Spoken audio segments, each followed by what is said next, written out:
Number पहला दिया, महिला में अंडा और पुरुष को शुक्राणु मिलने को क्या कहते हैं?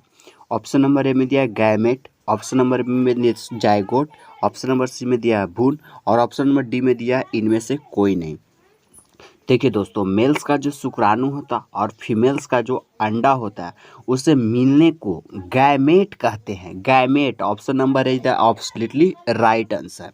नेक्स्ट क्वेश्चन की ओर चलते हैं। अगला क्वेश्चन से, महिला में सेक्स हार्मोन है।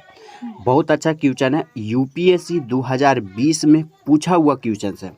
ऑप्शन नंबर ए में दिया एस्ट्रोजन, ऑप्शन नंबर बी में दिया रिलैक्सिन, ऑप्शन नंबर सी में दिया इंसुलिन और ऑप्शन नंबर डी में दिया है इनमें से कोई नहीं।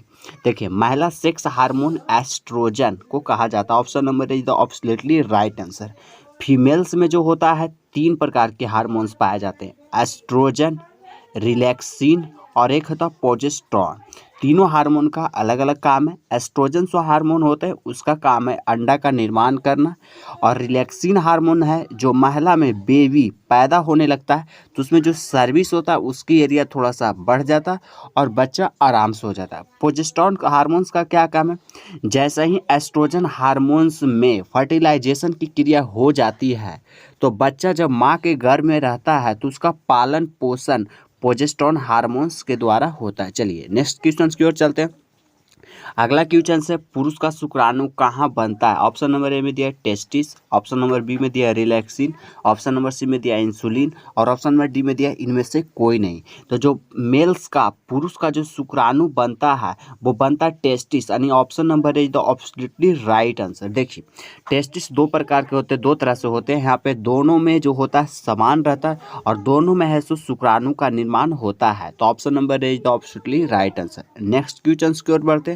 अगला क्वेश्चन है, महिला का अंडा के बाहरी परत को क्या कहा जाता है? ऑप्शन नंबर ए में दिया है टेस्टिस, ऑप्शन नंबर बी में दिया है कोरोना रेडियोटा, ऑप्शन नंबर सी में दिया है इंसुलिन और ऑप्शन नंबर डी में दिया है इनमें से कोई नहीं। देखिए दोस्तों, जो फीमेल्स का जो अंडा होता है, ओवरी बनता है, जो अंडा के बाहरी परत को कहा जाता है कोरोना रेडियोटा, यानी option number be the absolutely right answer. Next question की ओर चलते हैं। अगला क्वेश्चन से, हवाई जहाज का चक्का में कौन सी गैस भरी जाती है? बहुत अच्छा क्वेश्चन है।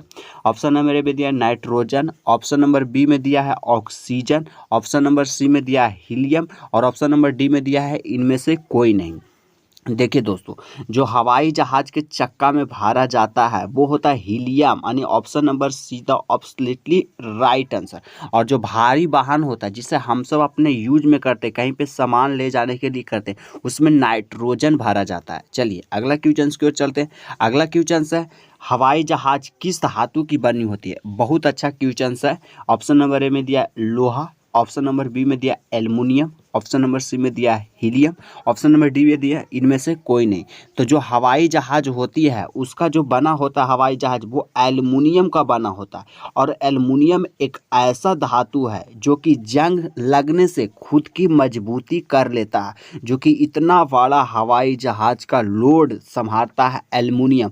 एल्युमिनियम बहुत ही ज़बरदस्त अच्छा धातु होता है जो कि हवाई जहाज के पूरे वजन को लोड लेकर के चलता है। और ये जो धातु होता है इसमें जंग नहीं लगता है, और जंग लगने पर यह खुद उसकी जंग से ही और सुरक्षा प्रदान कर लेता है और मजबूत हो जाता है। चलिए अगला क्वेश्चन की ओर चलते हैं। अगला क्वेश्चन है, किस विटामिन को हम अपने शरीर से यूरिन यानी पेशाब के रास्ता से बाहर कर देते हैं? ऑप्शन नंबर ए में दिया है vitamin C, option number B में दिया है vitamin D, option number C में दिया है विटामिन के और ऑप्शन नंबर डी में दिया है इनमें से कोई नहीं। देखिए दोस्तों, जो विटामिन सी होता है उसे हम अपने यूरिन यानी पेशाब के रास्ते से बाहर कर देते हैं, और विटामिन सी हमारे शरीर में कहीं पे भी स्टोर होता नहीं है। चलिए नेक्स्ट क्वेश्चन की ओर बढ़ते हैं। अगला क्वेश्चन है, सीमेंट किस पदार्थ से बनी होती है? ऑप्शन नंबर ए में दिया calcium silicate, option number B में दिया calcium aluminate, option number C में दिया ए और बी यानी कैल्शियम एल्यूमिनेट और कैल्शियम सिलिमिनेट दोनों, ऑप्शन नंबर डी में दिया है इनमें से कोई नहीं। तो option number see the absolutely right answer. Cement जो बनता है कैल्शियम सिलिकेट का और कैल्शियम एल्यूमिनेट के बने होते हैं। चलिए अगला क्वेश्चन की ओर चलते हैं। अगला क्वेश्चन है, किस युग्म को मिलने से लड़का पैदा होता है?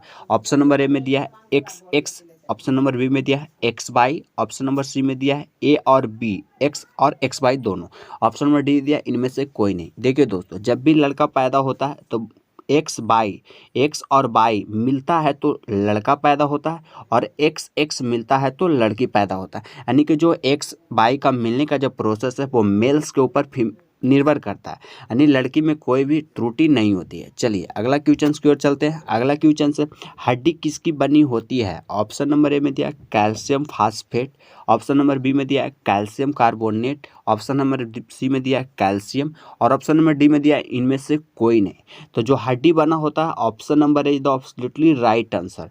कैल्शियम फास्फेट की हड्डी बनी होती है, या नहीं कैल्शियम कार्बोनेट की। बहुत सारे बच्चे गलत करते हैं कि कैल्शियम कार्बोनेट में टिक लगाते हैं, नहीं, कैल्शियम फास्फेट की हड्डी बनी होती है, यानी option number is the absolutely right answer.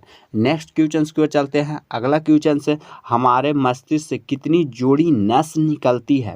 Option number में दिया है 31 जोड़ी, ऑप्शन नंबर बी में दिया है 12 जोड़ी, ऑप्शन नंबर सी में दिया है 10 जोड़ी, ऑप्शन नंबर डी में दिया है इनमें से कोई नहीं।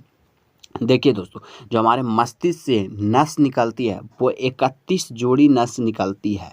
चलिए option number is the absolutely right answer. चलिए नेक्स्ट क्वेश्चन की ओर चलते हैं। अगला क्वेश्चन है, जहर खाने से सबसे पहले कौन सा अंग शरीर के प्रभावित होता है? बहुत अच्छा क्वेश्चन है। ऑप्शन नंबर में दिया है लीवर, ऑप्शन नंबर बी में दिया है किडनी, ऑप्शन नंबर सी में दिया है छोटी और बड़ी आंत, ऑप्शन नंबर डी में दिया है इनमें से कोई नहीं। देखिए दोस्तों, जैसा ही हम जहर खाते हैं तो सबसे पहले लीवर को प्रभावित करता है, और छोटा मोटा हल्का फुल्का जहर खाइएगा तो लीवर इसे न्यूट्रल कर देगा और आपको शरीर पर किसी भी प्रकार के प्रभावित नहीं पड़ेगा। तो ऑप्शन नंबर ए तो एब्सोल्युटली राइट आंसर। और आप ज़्यादा जहर खा लीजिएगा तो आपको सबसे पहले लीवर ही प्रभावित हो जाएगा और लीवर बिल्कुल डेड कर जाएगा और आप मर जाइएगा, यानी ऑप्शन नंबर ए तो absolutely right answer.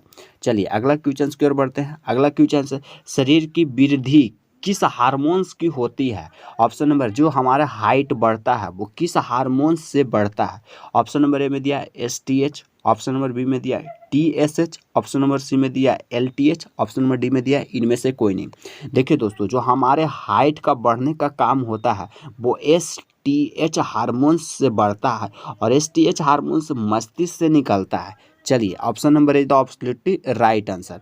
Next question की ओर बढ़ते हैं। अगला क्वेश्चन है, मलेरिया नामक बीमारी में कौन सा अंग शरीर के प्रभावित होता है? ऑप्शन नंबर ए में दिया है प्लीहा, ऑप्शन नंबर बी में दिया है किडनी, ऑप्शन नंबर सी में दिया है लीवर, ऑप्शन नंबर डी में दिया है इनमें से कोई नहीं। जो मलेरिया मच्छर काटता है उसमें सबसे पहले आपका होता है प्लीहा, यानी option number is the absolutely right answer. प्लीहा प्रभावित होता है, और प्लीहा में ही ब्लड का छानने का प्रोसेस होता है, और हमारे शरीर में जो ब्लड स्टोर होता है वो प्लीहा में ही होता है, यानी option number is the absolutely right answer. Next question की ओर बढ़ते हैं। अगला क्वेश्चन से, हमारे शरीर में ब्लड कहाँ बनता है? ऑप्शन नंबर ए में दिया अस्थि मज्जा, ऑप्शन नंबर बी में दिया ब्रेन, ऑप्शन नंबर सी में दिया है लिपि, और ऑप्शन नंबर डी में दिया है इनमें से कोई नहीं। देखिए हमारे शरीर में जो ब्लड बनने का प्रोसेस है वो हड्डियों में बनती है, और हड्डी में एक पतली झिल्ली होती है जिसे बोला जाता है अस्थि मज्जा, यानी option number A the absolutely right.